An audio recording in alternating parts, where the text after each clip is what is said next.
मे महिना is equal to लग्न महिना मुंडावळ्या एपिसोड 5.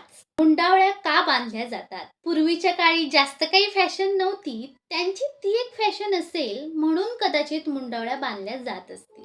आता लग्नाचा तो जो क्षण असतो तो आनंदाचा क्षण तर असतोच, पण कुठेतरी ताण सुद्धा हा येतो. मग यावेळी सगळ्यात मोठी गरज असते ती म्हणजे मन स्थिरावण्याची. मग हे कसं काय शक्य आहे? यावर एक उपाय म्हणजेच मुंडावळ्या.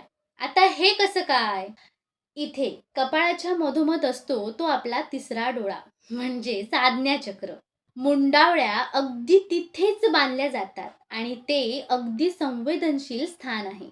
पर्यायी विशिष्ट भागावर दाब निर्माण झाल्यामुळे सहजपणे आपलं मन शांत होण्यास मदत होते.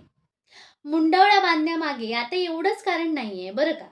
पूर्वी हेवी मेकअप किंवा अजून जास्त काही नव्हतं. साधे कपडे, साधा मेकअप अशातच लग्न व्हायची. अशा त्या मंडळींच्या एवढ्या गर्दीमध्ये ते नवरा-नवरी थोडेसे वेगळे दिसावे, ओळखता यावे यासाठी देखील मुंडावळ्या बांधण्याची परंपरा उदयास आली.